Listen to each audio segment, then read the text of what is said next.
নমস্কাৰ বন্ধু বান্ধৱীসকল, আগবঢ়াইছোঁ মহৎ লোকৰ বাণী। জীৱনৰ সকলোতকৈ প্ৰয়োজনীয় শিক্ষা কিতাপত পোৱা নাযায় বা কিতাপৰ দ্বাৰা পোৱা নাযায়।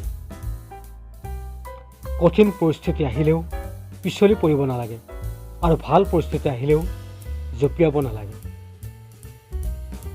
কেতিয়াও কোনো মূৰ্খ ব্যক্তিক ভুল বা দুৰ্বলতা দেখুৱাই নিদিব, কাৰণ এনেকুৱা কৰিলে ই আপোনাক ঘৃণা কৰিবলৈ ধৰিব।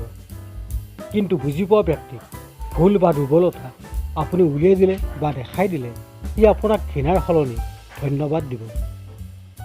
লাগিলে আজি আপুনি যিমানেই টকা ইনকাম নকৰক, কিন্তু নিজৰ বৃদ্ধ বয়সৰ বাবে টকা সঞ্চয় কৰি ৰাখক। ঈশ্বৰে যি কৰে আমাৰ ভালৰ বাবেই কৰে। আমি ধৈৰ্য ধৰি পৰিণতিৰ বাবে অপেক্ষা কৰা উচিত।